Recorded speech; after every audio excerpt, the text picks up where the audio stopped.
we're tracking Hurricane Irma as it takes direct aim at the United States. For now, no one knows for sure where the deadly storm will make landfall, but if it hits South Florida, Miami Beach could take a beating from the strong wind and the flooding. The city's mayor is already warning everyone who lives in that area or visiting Miami Beach to simply get out. The mayor of Miami Beach, Philip Levine, is joining us right now. Mayor, thank you so much for joining us. So tell us about this mandatory evacuation that has been issued for Miami Beach. How is the evacuation process going?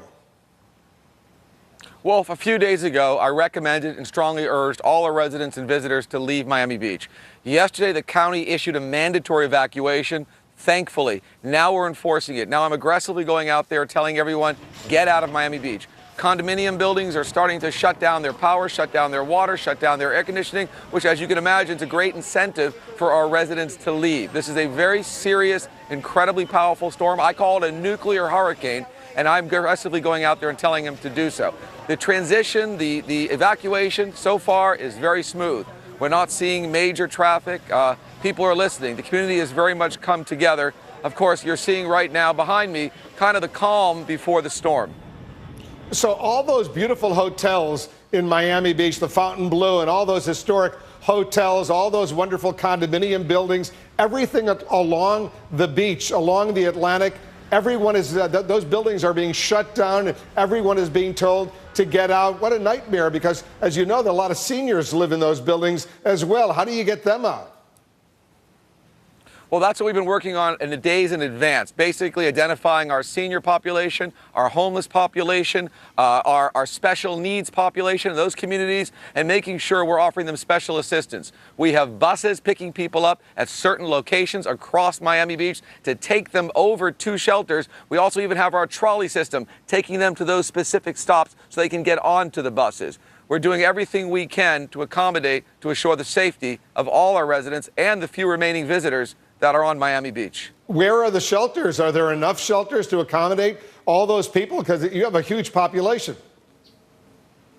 So, Wolf, we don't have shelters on Miami Beach. As you can imagine, we're a low-lying barrier island.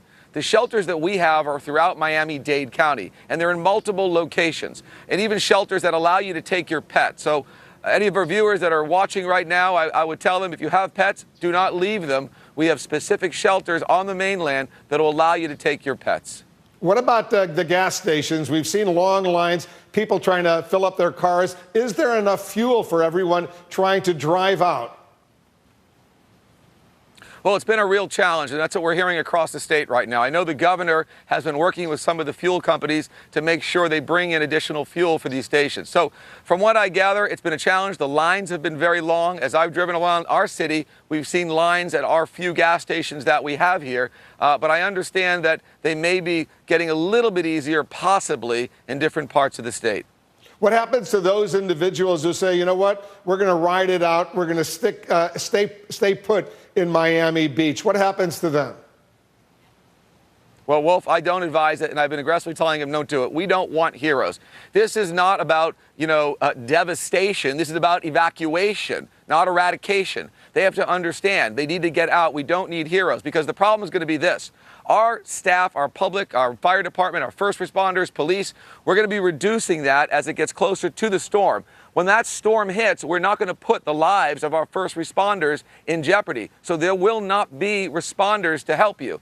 You need to get out. I never thought I'd say this, Wolf, but please leave Miami Beach. Don't come to Miami Beach right now during this special period. Yeah, I never thought I'd hear you say that as well, because you want people to come visit Miami Beach. You got a lot of hotels and other condominiums. You got a lot of high-rise buildings, and the higher you go in those buildings, the wind will be even more powerful, maybe 200 miles per hour. Can those buildings sustain a hurricane, the winds of this magnitude?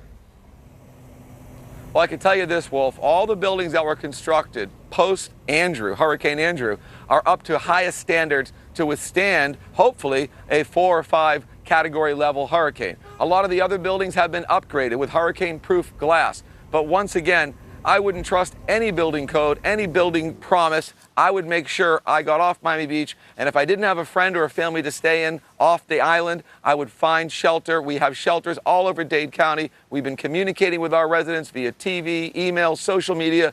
You know it, everything we possibly could do. It's time for them to leave post-haste. Good advice from the mayor of Miami Beach, Philip Levine. Mayor, good luck to you. Good luck to everyone down there. Good luck to everyone in Florida and up the eastern coast, depending on where this hurricane hits. Thanks very much for joining us. Thank you.